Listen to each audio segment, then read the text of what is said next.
And the second reading is important reading, as we'll see in subsequent weeks, because when we think about the resurrection and our call to eternal life, it's really in two parts of the New Testament that we really see everything kind of fleshed out. And that is in Second Thessalonians, where the Thessalonian church were wondering about Jesus coming, and they thought it was very imminent. So what they would do is that they, instead of working, they would be having a life of leisure and say, I'll be, hanging around and, sitting on my lounge chair while the Lord comes. So Paul needs to tell them to get back to work. The other one is in 1 Corinthians chapter 15, because the people had thought that the resurrection, there really was no idea of the resurrection, that it was just kind of an unimportant situation. So St. Paul in 1 Corinthians 15, verse 33, makes an important point that has applications across many areas of life. He says, "Do not be deceived, for bad company corrupts good character." So in other words, in the case of the church in Corinth, you people have been listening to your pagan friends. They've been scoffing and joking at the resurrection, that it really is not important, or just a silly concept. And so now you're beginning to believe them. So a good, that bad company corrupts good character. But again, that can be in many areas of our life, hanging around the wrong people, corrupting good character. The other thing is that in the second reading was that idea of Paul, who was called the apostle to the Gentiles by God's grace. It wasn't because St. Paul was this, wonderful person, he was this, holy and wonderful person. In fact, he was, as St. Paul will say, he's the one who persecuted the church. He was the one who was a willing participant as the people were stoning St. Stephen. So again, by God's grace. And we see that in the gospel as well. What we have the fishermen who are there. They've worked all night. They haven't caught anything. They're now cleaning their nets. Jesus tells them to put out onto shore for a little bit, because Jesus can then use the sound waves of the water to amplify his voice. Then he tells them to lower down their nets. And again, what we think about with the Peter and the apostles is that these were not amateurs. They were not people who just happened to be sports fishermen. It's the first time they've been on the Sea of Galilee. These are experienced fishermen. So they knew that trying to catch fish at that time of the day was going to be an impossibility. Just like if you went up to a hunter and said, I know you're trying to catch a nocturnal animal, but, instead of coming at dusk and starting at dusk, how about starting at noon? They'd be like, what?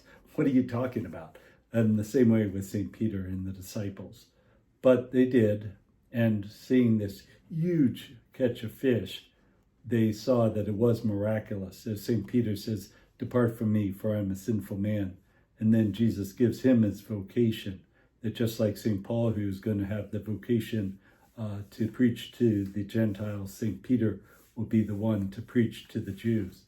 And so one of the things is in St. Peter is that idea of grace. And we think about, there's a professor of theology, Alan Culpepper, has a commentary on Luke, and he has very good things to say regarding this particular gospel. So I wanted to read those. He said the observations can be made in this context. First, the fishermen had done nothing to warrant or to merit Jesus' call for them, regardless of what Jesus may have seen in the fishermen. To contend that he called the most capable, the most qualified to be the disciples, would be to contradict an important element of the gospel story. The fishermen are not called because of their qualifications, character, or potential. God's call is unpredictable, as it is unmerited. Second, the call to the discipleship did not come in a holy place, a temple or synagogue, but in the midst of the fishermen's daily work. This is significant because God does not call people in a holy place, but is because it's a further sign of God's kingdom work in reaching into the arenas of human life. So God's work reaching into the arena of human life. Third, the discipleship of Luke account does not include the familiar words, follow me, as in Mark's gospel in Mark chapter 1, verses 16 through 20. Rather, Jesus commissioning the fishermen to be catching people.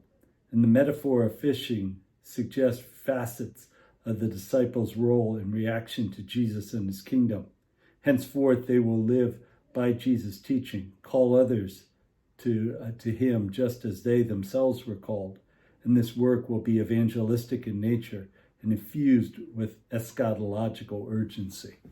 And so one of the things about life is that we certainly have a job. You know, St. Peter was a fisherman. St. Paul was a tent maker. He used his tent making to help him to have some extra money while he was conducting his missionary journeys. But certainly you wouldn't think of that was somehow a call from God. But really what the call was to be the apostle to the Gentiles, the apostle to the Jews. And so that was their call. And I think each one of us can have a job, what it may be.